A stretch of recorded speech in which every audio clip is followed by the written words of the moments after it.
Alright, this is gonna be another vlog video. Check this out. This is a twin turbo intercooler. What makes it a twin turbo intercooler? Well, the fact that it has two inlets and one outlet, and it has in orientation that I wanted. I actually wanted to get this from eBay. They cost like 300 bucks on eBay plus shipping, and this guy's selling for 150. Except he's out in Surrey. Anyway, but I messaged him, and yeah, I'm gonna go pick it up. Gonna go pick it up right now. Also, since it's a vlog video, I'm gonna take you along the way of the activities for today. I also have to install that splash guard from working on the car. Gonna recycle my antifreeze and oil. And this canisters. So I'm just gonna go load it all in the car, and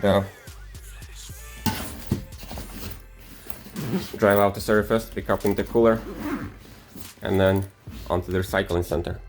Yay! So I didn't have time to install that splash guard, which is unfortunate, because I procrastinated and bad at managing time. So yeah, gonna try to make it out to Surrey right away, pick up that intercooler, then go to recycling, and then I'll come back, have a whole lot of other stuff to do on the car.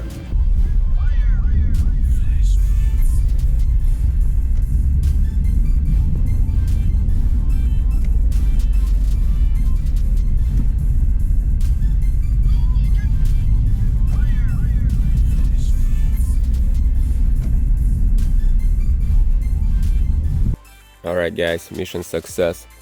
Just picked this guy up, paid 150 bucks. This is an awesome deal. This is a good find. It's exactly what I wanted, and it's half the price what it is on eBay. Yeah, exciting stuff. And right now I'm at well, what am I showing here? Should be showing this. I'm at the recycling depot. I'm gonna recycle some antifreeze and engine oil, some used car parts, and yeah. And look at all these aerosol cans.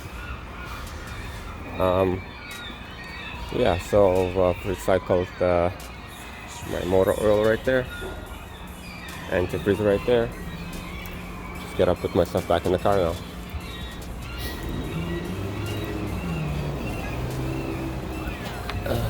Had a bit of a oil leak in here, made a mess. Gonna clean it out when I get home.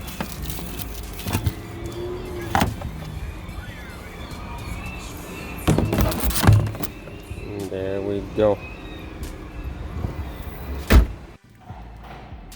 Alright, so actually I came home, unloaded some stuff, went home for a sec, and then procrastinate for like 2 hours. Now gotta get back to work. So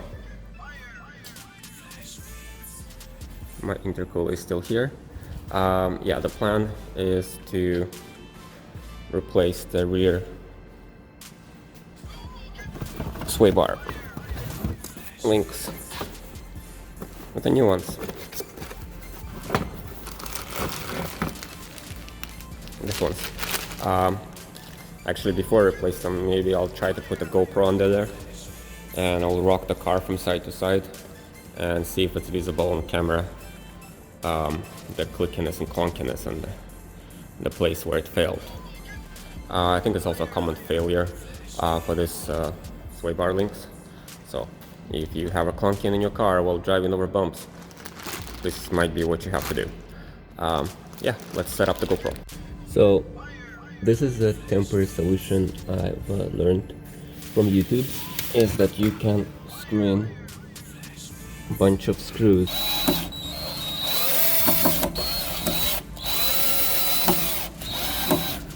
anyway.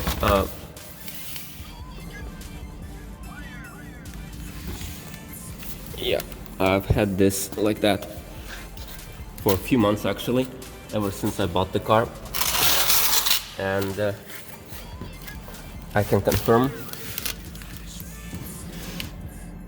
that it does help. It's not a permanent solution, as I think it severely damages the bushings. Yeah, now I have to replace them. But that's what I was doing for the past 4 months. I was driving the car. It reduced the noise quite a bit. I think I actually made the noise go away for a while, and then it came back like 2 months later or something like that. But yeah, now I'm gonna take out the screws and put the GoPro, set up a GoPro and see if it's visible on the camera, how much clunking, how much wiggling there is.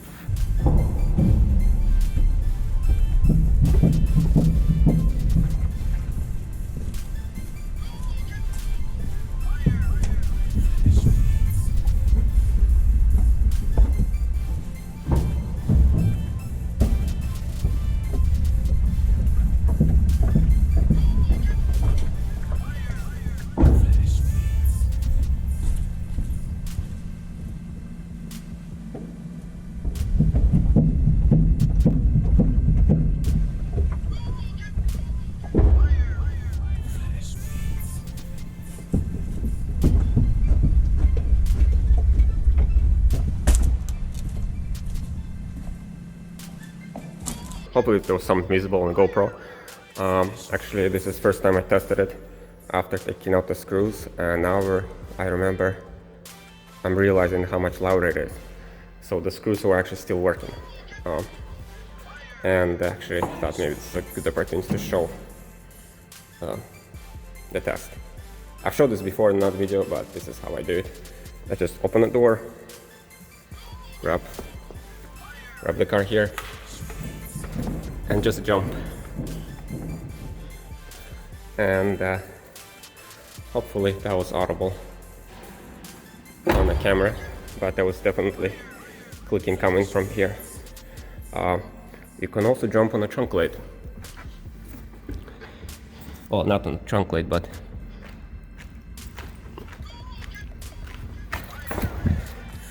and there was no noise. So that means it's not suspension. That means it's specifically related to sway bar, because if I jump on the trunk, all of the suspension is agitated except for the anti-roll bar. The anti-roll bar is the part you can stress only when you rock in the car from side to side. So yeah, that's how I narrowed it down to those stabilizer links. Yeah, so now I'm gonna jack up the rear end and start removing those sway bar links.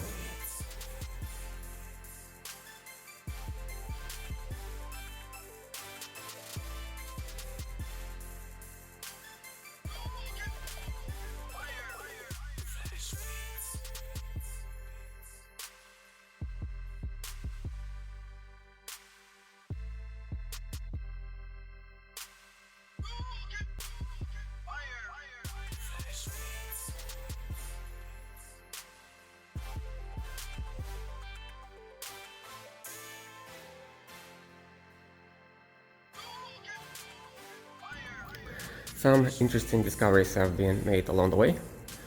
I had the parking brake pulled all the way, and this wheel was still spinning through when I was trying to loosen it.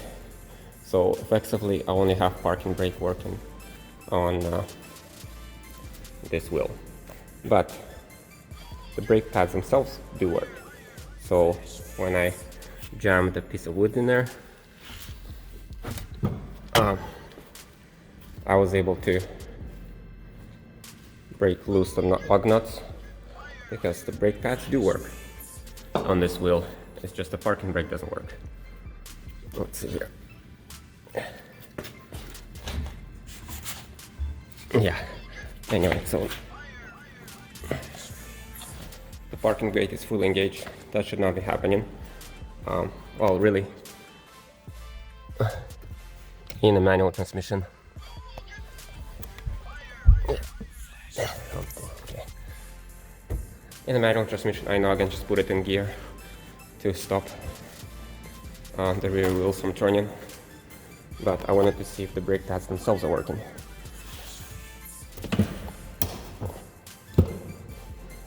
So yeah, the brake pads themselves are fine. It could be different brakes for the parking, and yeah, because there's something actually there.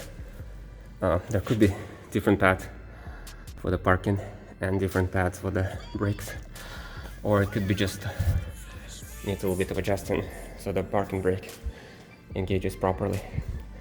Yeah, I got this wheel loose.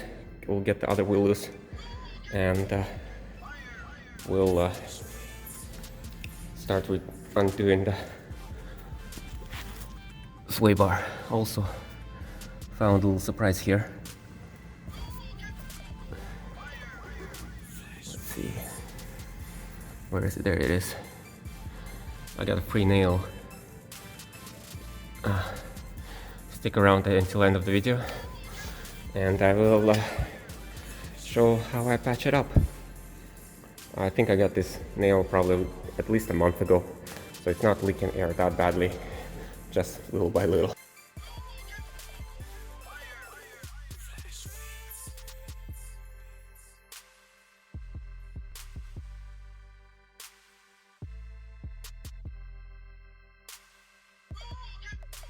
Oh man, it's so hard to stay focused on tasks because just finding out different weird things. One of the weird things is that, well, not weird, but interesting, yeah. So I can see that this is a parking brake right here. So the parking brake is part of the caliper. There's no separate brake pads for the parking brake from what I can see. And this mechanism is actually working properly. It is not loose, and it's engaging pretty much the same rate as the other side, but for some reason the caliper parking brake is not engaging, so maybe there's something internally broken with the caliper or something like that. Another weird thing is this. This is a parking line. The line goes through this arm, and yeah, it's just rubbing right through the parking line. And you can see here that they're like, oh yeah, you know, looks like a hazard. Let's just put a band-aid on it and see how long it will last. Well, it ate through the band-aid, and it's eaten through the cable now. Yeah, and it's the same thing on the other side. It's not an anomaly, it's just a design flaw, I think. I don't know how long they expect these cars to last, but looks like this cable just gonna deteriorate itself. Anyway, better get back. Oh yeah. Okay, no, actually, while I'm off topic, let me show you another off-topic thing. Also realized there's a lot of dirt packing up here. When the dirt packs up, that's where the moisture would stay, and I actually can see that this is the most part that is still wet as opposed to the rest of the car, which is dry. And when you have something like this is a recipe for rust.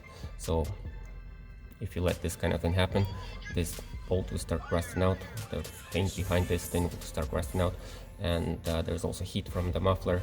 Yeah, so this is a perfect recipe for rust to spread. Okay, now back on topic.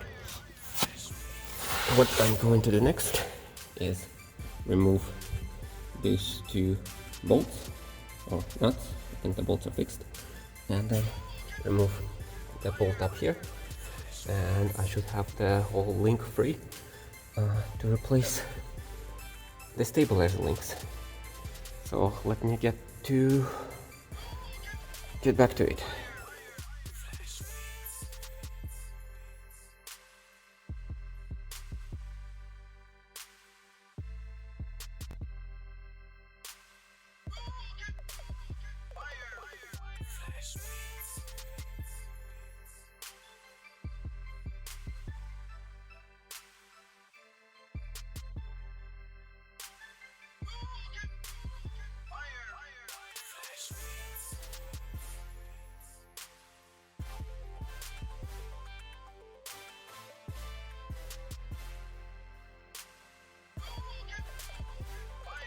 Alright, so remove the bottom two nuts. So those were 15 millimeter. Then this one up here is also 15. So got it removed on both sides. This is the last bolt to go. As soon as I undo this one and pull the ball out, the whole arm should drop.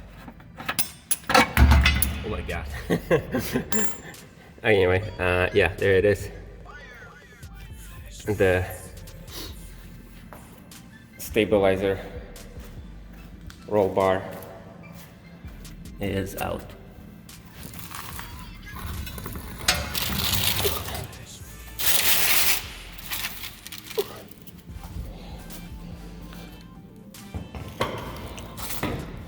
Nice. That's what it looks like. And the parts that I'm replacing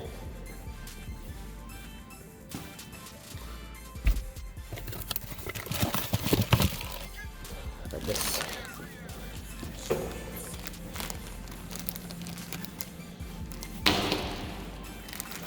Here and here.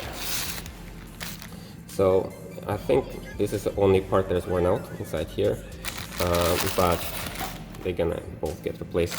This is part of one link. That's how they're sold. And if I were to try to just push this one out, I think it's a very difficult process. So I decided not to try it. And actually notice a difference here. Huh. Oh, maybe it's fine. But you can see here that this spacer inside is pushed out to one side, while the brand new one is kind of right in the middle. Yeah, okay, so I think from what I've learned on YouTube, it's actually very difficult to work those off, but yeah, it will take a lot of effort, but I'll get to it. Just have to try to pull those out of the one end and slide the new ones onto the back from the same way.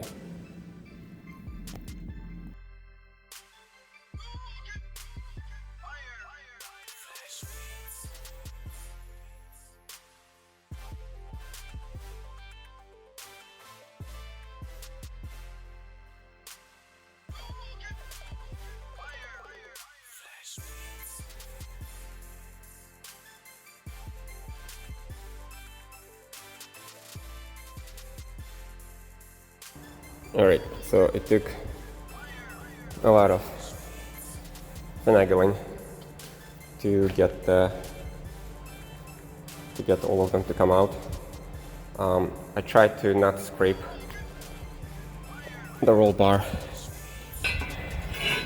as much as possible, because the more I scrape it, the more rust there is going to be in the future. So it's probably better to put it like in a vise. If you have an option to put it in a vise instead of just scraping all over the floor. But yes, I got them out,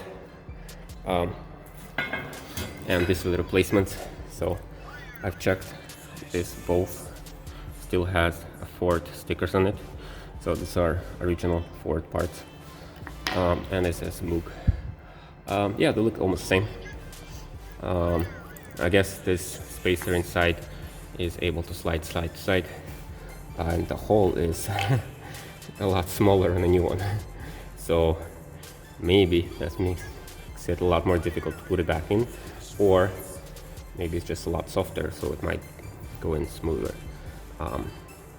And yeah, it didn't come with any grease, so I guess they don't need to be greased. I don't know, I didn't read the instructions. But yeah, I'm gonna put them back in now. I mean, not put them back in, put the new ones in. And these other ones, they're in a rough shape, but I think they're fine. So fearing how difficult it would be to get these links on there, I decided to look them up. I was gonna do Vaseline, because I have bought a whole lot of Vaseline for the reasons undisclosed. But then I was scared. I read things online, people saying, oh yeah, Vaseline can be fine on rubber stuff. But then other people saying like, no, generally petroleum is not good to be used on rubber. But then people saying it's not natural rubber, it's whatever rubber, so it's safe. Like automotive rubber is usually resilient to this kind of stuff. But yeah, why risk it when you can just get something that is actually made to be used on rubber? And I think that's silicone-based grease. So, and it actually says on here it's safe to use on plastic and rubber. I had this for ages and I should probably buy some more. So I decided might as well just use it up. Yeah, not only is gonna help make things easier to put it on here, it's also gonna protect it from rust. A little bit, maybe, hopefully. Yeah, so let me get this lubed up and see how difficult it's gonna be.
Alright, I admit, for installing this, actually I didn't know which way is up, because there's two ways to install this sway bar, but I think this is the correct way, because this way it's kind of tucked in more.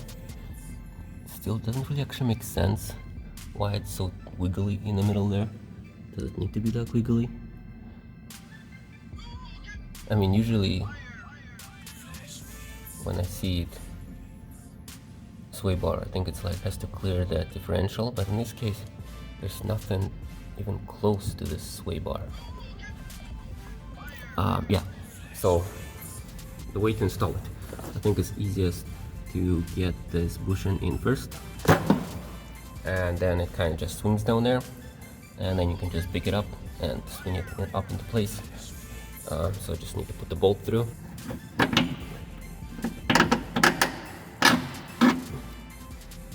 Get the bolt through there, and then this nut with flange goes on the back. Alright, there we go. So nut with the flange doesn't have a lot of space to spin because there's flange attached to it. So once you get it in there, and just start turning the bolt. Eventually the flange will hit something.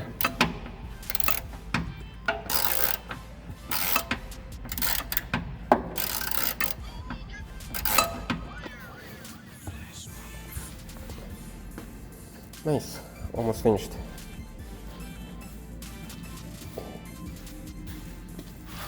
So yeah, still have to do the same thing on this side, put the bolt in through. But yeah, I think things are looking good. I'm just gonna finish tightening things up. I'm gonna start reinstalling the wheels.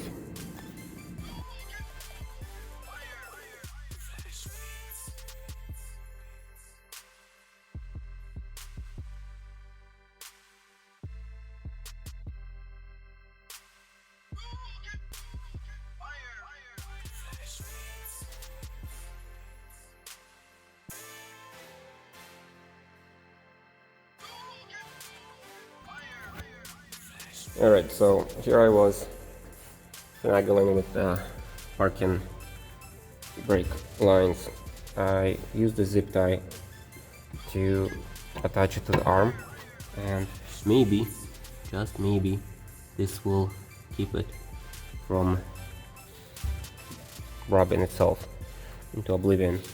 So I did that on the same thing both sides, and I was about to start putting the wheels back on when I remembered, oh yeah, there's a nail in here.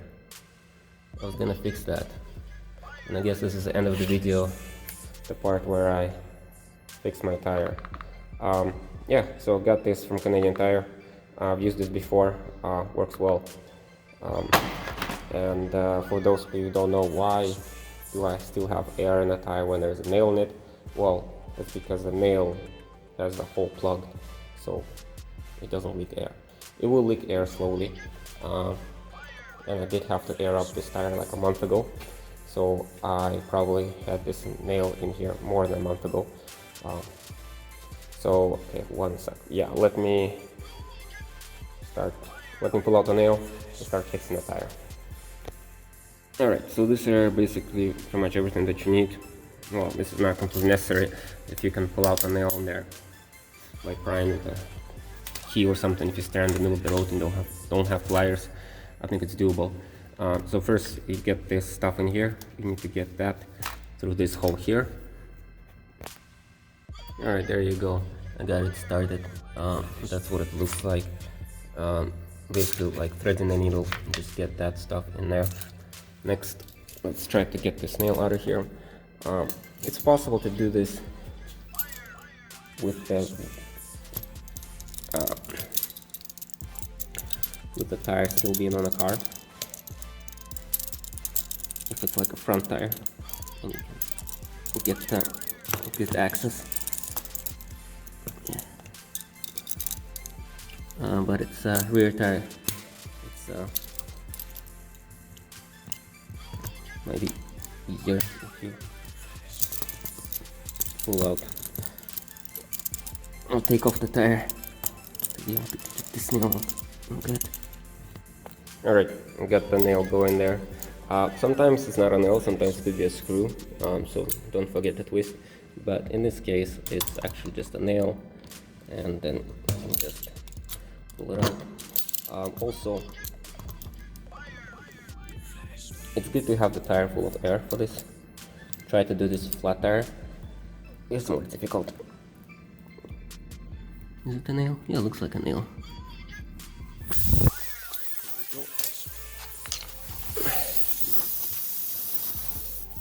And then you plug the hole with this rasper.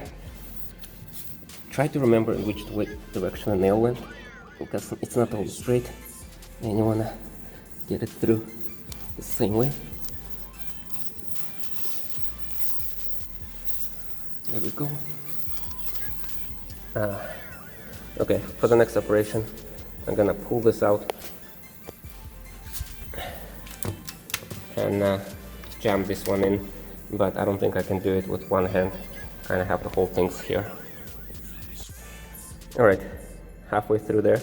So kind of looks like this. You gotta keep jamming it until it's kind of all the way in there. Yeah, so this is not all the way in. You have to keep jamming more and then pull it out.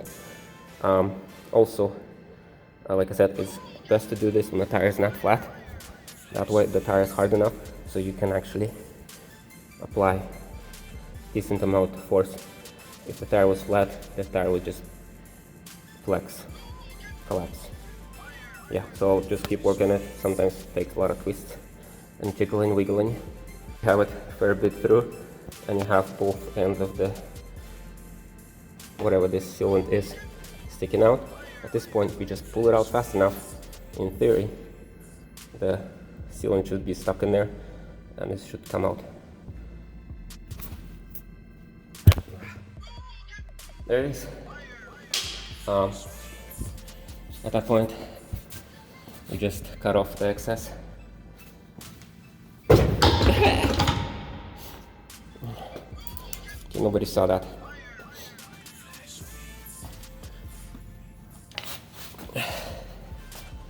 Okay.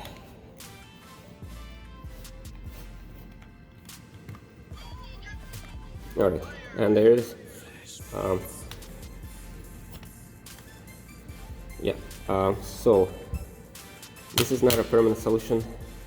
This is what you're supposed to do on the side of the road, and then take the vehicle to the tire shop, where what they're gonna do is they're gonna remove the tire, they're gonna remove your plug, they're gonna put a proper patch from the inside and properly seal the tire.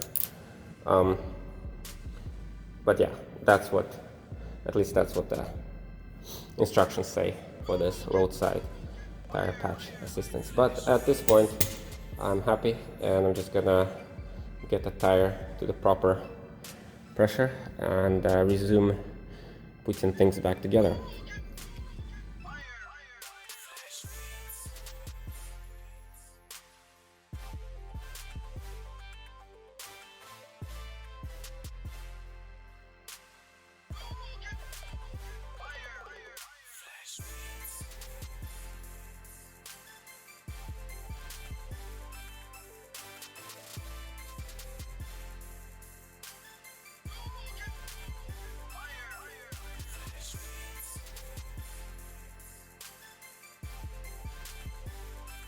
Well, it's 11 o'clock, way past my bedtime. Still have not installed that this thing, whatever that thing is, splash guard underneath the engine. But yeah, it's time for me to go to sleep. So we'll take the intercooler. What is this? Oh, that's my GoPro. Forgot my GoPro almost there. Yeah, gonna take my GoPro home. Gonna take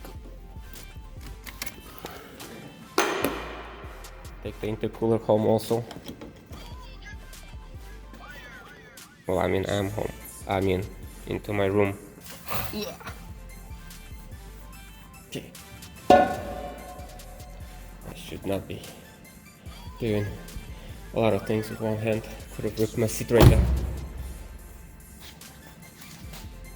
Yeah. Not gonna lock the windows, because I'll be right back in the morning to reinstall the splash guard. But yeah, I think today overall was a success. Not a bad day. Did some procrastinating, but despite procrastinating, was able to do what I was set out to do. Yeah, so this will be the end of this video. See ya.